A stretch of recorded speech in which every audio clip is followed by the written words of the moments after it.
Well, welcome to our third installment in a week-long workshop of Lunch and Learns through the Rocky Mountain Emmys.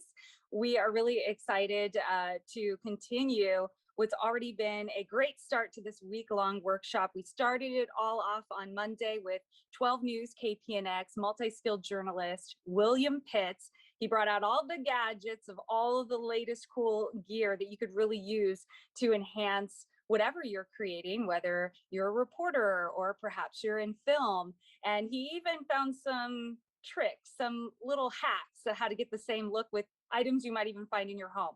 So that is available on our Rocky Mountain Emmy YouTube page. While you're on there, you can also see Tuesday's installment, which features Milton Reese. He's coming to us from Santa Fe, and he's definitely sharing some film perspective. And we were very much looking forward to welcoming him back today. But unfortunately, he had a last minute emergency that he had to step away from this, but he will be rescheduling and joining us this Friday, 1 p.m. New Mexico time, noon Arizona time. So hopefully you could swing back on this YouTube page and see that video later, or join us live, please. And tomorrow, by the way, I'll be taking you behind the scenes here at 12 News.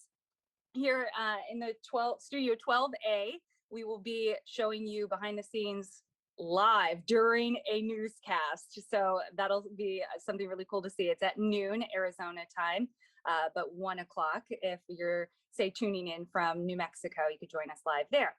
So for today, we do have something very special queued up for you. It's something that we were going to share with you on Friday, and has a little something to do with this, your phone, because the best camera is the one that you have access to. And we all have one of these at the ready, don't we? Well, Chuck Emmert is going to show us how we can really use the phone to our advantage and really optimize what you are filming with your phone camera so that it really makes your package or your film or whatever you're using it for stand out. So Jessica has that all ready to go for us. Go ahead and play away, Jessica. Here's the best techniques for getting still pictures and video using your mobile phone. First, clean that camera lens. Use a soft cloth or a lens wipe. Don't use Kleenex or paper towel. They can scratch the glass. Now, let's look at a way to adjust the focus and light using the tap and slide method. First, tap the screen where you want to focus and hold your finger on the screen there. A little yellow box appears. That's where your camera is focusing. Next to it is a vertical line with a sun symbol. With your finger on the screen, slide up and down and you can see the light change. The screen gets brighter or darker as you move your finger. This gives you more control to adjust in a situation where it's dark or where there is too much light. Speaking of light, use window light to your advantage. Move your subject so the window is behind you and the light falls on them. When you are shooting pictures or video with your phone, it's always good to double up and hold the device both ways, shooting vertically and horizontally. The same rule applies to the kind of photo you take. Make sure to shoot one in square and another in photo mode. And when you're indoors, take one shot with the flash and one without. Here's another tip for framing up the best shot. Turn the grid lines on your screen and compose your shot using the rule of thirds technique. Use the spots where the grid lines intersect and position your subject there for the best shot. Now let's learn the shutter trick. Every old camera has a button to press to take the picture. It's called the shutter button, and your phone has the same thing on screen. But here's the trick. The volume buttons work like a shutter. Press either one to snap a picture too. This is handy for grabbing a quick shot when you need it. Another technique is to hold the shutter down and shoot in burst mode. Burst mode takes 10 pictures a second. You can choose the best one later on. Now let's shoot video like the pros. Some of the same rules still apply. Shoot video horizontally and vertically, and the volume buttons work to stop and start recording. Tap and slide works for video as well. Be careful when you hold your phone not to block the microphone with your hand. In fact, work your hand to cup it around the microphone area, guiding the sound in. If possible, stand near a loudspeaker to get the best sound or get as close as you can to the sound source. Here's a trick for shooting interviews. The microphone and earbuds, when tucked in a shirt or a top, work really well as a remote mic. If your subject has Bluetooth earbuds, tell them to wear them and tune those in on your phone.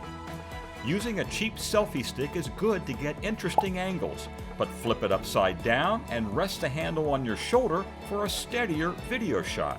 Finally, remember to have fun. You're making pictures and video. Use these tips to make them a little better. I'm Chuck Emmert. Thanks for watching. I definitely was taking some notes there myself. I love that with a phone, sometimes I find myself reaching for this even when I have my 12 News camera, because it could really get you in close places that a big bulky camera can't. So it really can be your best friend. It's kind of sort of in a way like a GoPro, smaller, more compact, so you can get in really close. And it's also good to, have a way to maybe even use a natural tripod or something you could set it down on to get a nice steady shot if you're shooting video. I know I use it on a daily basis for either pictures or video for my packages that I'm putting together. So those are all really nifty tricks that I'll have to keep in my toolbox as well. And then to transfer it, I notice a really great way to transfer it to keep that quality from your phone is we use here WeTransfer.com. Just WeTransfer.com, WeTransfer.com, and it will keep that good quality that you have in your phone, and then just email it to your laptop or whatever you're using, desktop, to edit your pieces. I mean, these phones are getting so super smart. The latest ones I've even seen have a cinematic mode. So you really can utilize your phone and really take advantage of all its benefits to really stand out with the pieces you're creating. So speaking of creating amazing pieces, I know you've been working really hard on great stuff all year long, and now is the time for it to shine. Pick the pieces that you are most proud of. My high school and college students in Southeastern California, Arizona, Utah, and New Mexico. Right now, the call for entries is open for the Student Production Awards. We want to see your work. It is free to enter as a high school student, and we do have discounted prices for the college students as well. So just go to RockyMountainEmmy.org, and on there you'll find the Student Production Awards with all of the rules and categories and everything. We want to see your best work, and if it is the best and it reaches that level of excellence, you will be able to then take home a beautiful crystal pillar and put that on your resume. How amazing would that be? That'll certainly make you stand out. So keep working hard, try these tips, and then we'll see you back here tomorrow and Friday for the rest of our Lunch and Learn workshops. Thank you so much for joining.